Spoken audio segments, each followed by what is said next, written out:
One.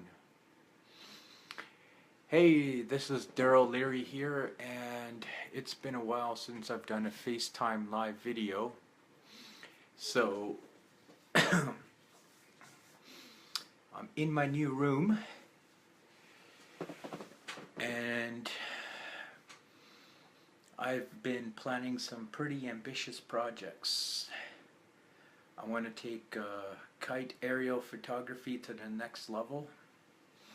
So, I've just rendered a couple experimental videos, and I have figured out how to take GPS data from my old GPS and overlay it on video. So when you see video of a camera that's hooked onto a kite, within that video you'll be able to see the location that the kite's moving in decimal degrees, and you'll be able to see the altitude and the speed that the kite is traveling at, and all these really cool things. So basically it'd be a kite, it'd be a camera, there'd be my GPS, but the final video will show you overlay on the video where you'll be able to see location and speed and altitude and all these really cool things. So I haven't really seen anyone do any kite aerial photography. I haven't seen any YouTube videos of people doing kite aerial photography or kite aerial videos where on the video you can see speed, altitude, and location, and those type of metrics. This is really exciting frontier for me, because just taking kite aerial video by itself is just it's empty without knowing how high the kite is, or how fast the kite's traveling, or the location that the kite is moving to. You know, I know people have done this with their drones, but I've never seen anyone do it with their kite aerial photography before, or kite aerial videos.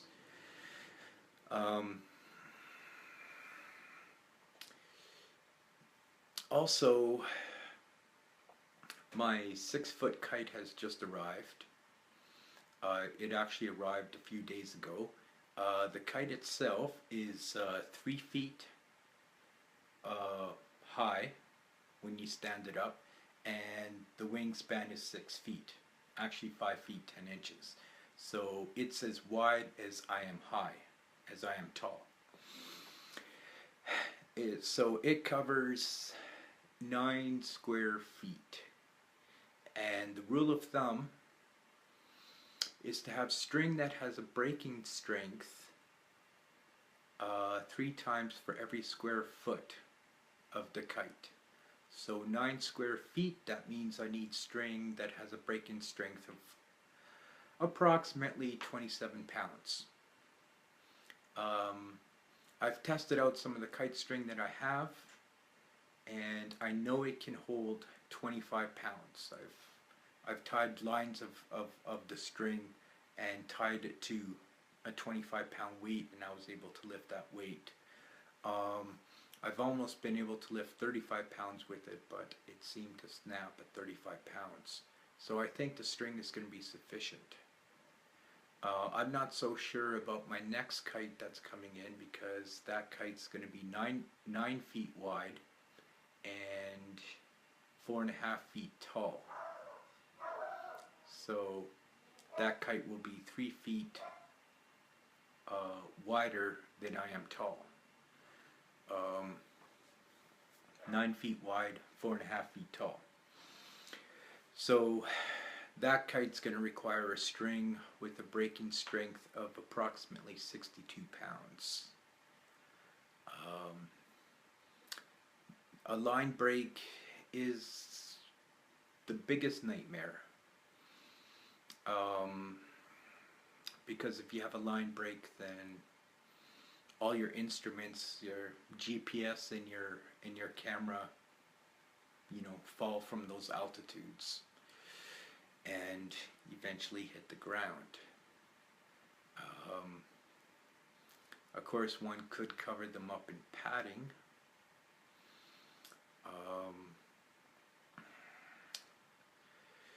But right now I have to test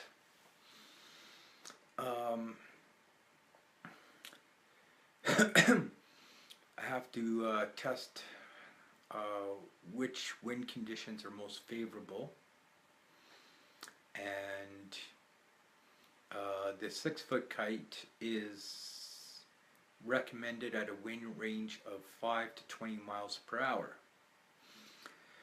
So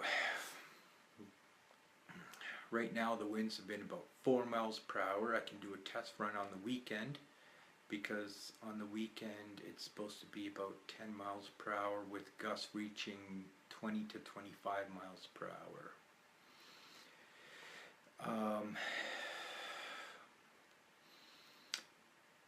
So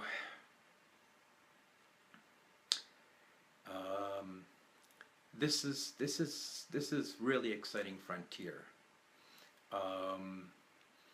In the future, or maybe even sooner, I'll be doing some workout videos and some breath holding videos, because I have figured out how to take the data, how to create a data log with my polar heart rate watch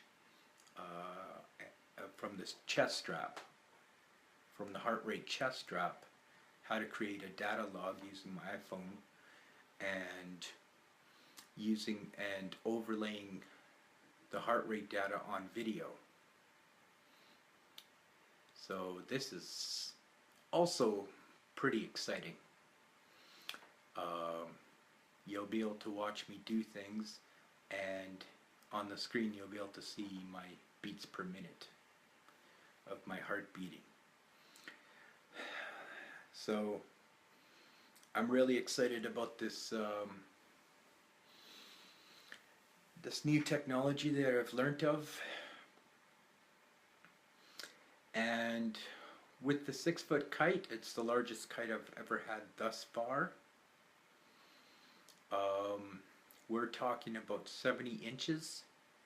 I think the largest kite I had previous to that was probably a 3-foot kite. Maybe a 4-foot kite, which would be about 36 inches. 36 to 48 inches would have been the previous kites I've used before, and with those kites my record altitude was 637 feet. But I had to use a lot of string. But a larger kite will generate more lift, and it's easier to fly in lower winds because of the increased surface area. So the altitude that I could potentially reach with these bigger kites is quite promising.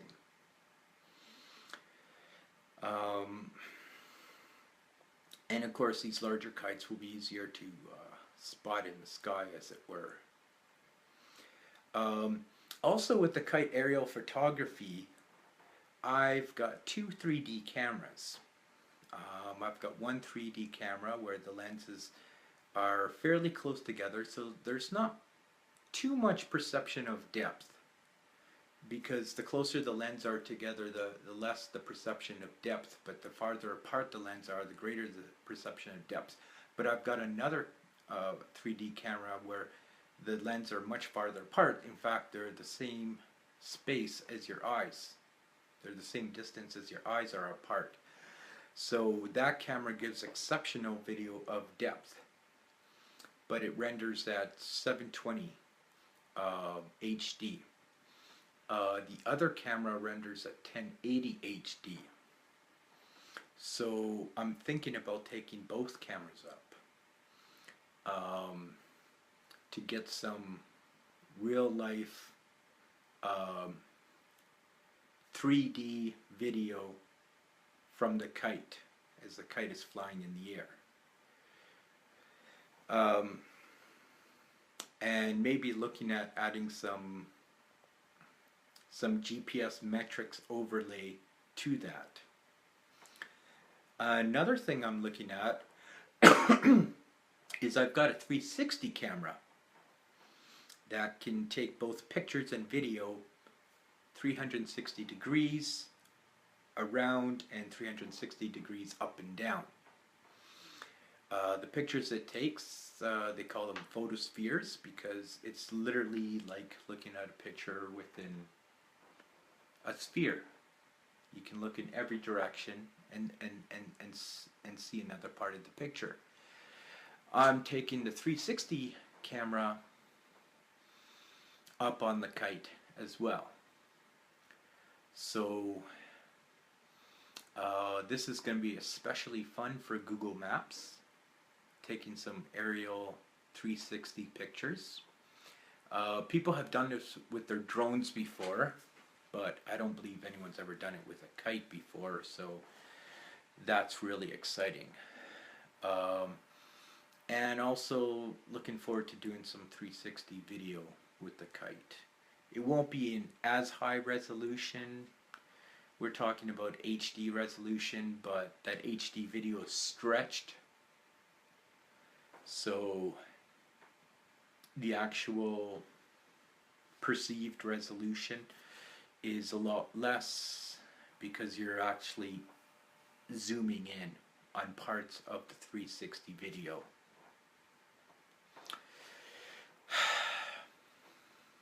So these are really exciting projects. I mean,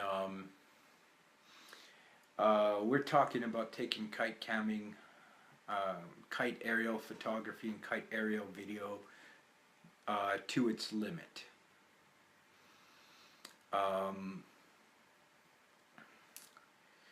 Eventually, I'd like to break my altitude records for kiting, for kite aerial photography. It's 637 feet. For using helium balloons, it's 890 feet. And that's just going to be a matter of money and trying to figure out the best location to do that, but that will probably be a further project. So these are things I've been wanting to do for a long time, and this is all about getting the perfect shot. This is all about ultimate photography at its best. It's funny, no one's watching this video, but that's okay because people are going to watch it anyways.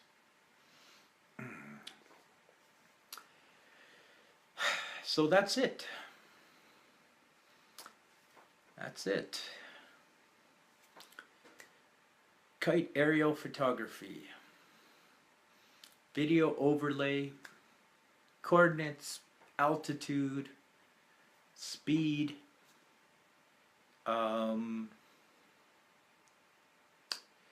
possibly a few more metrics like weather metrics, I don't know, barometric pressures, maybe that's a possibility.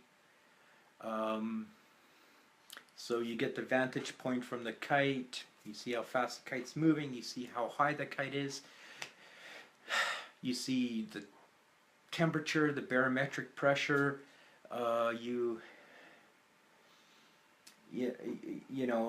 get to see wind speed perhaps. I mean, just taking these things to another level of complexity. Different cameras, 3D cameras, 360 cameras. We're talking about bigger kites means greater potential for higher altitudes, breaking previous records. So super exciting stuff. Anyways, I'm Darryl Learie, and I am out.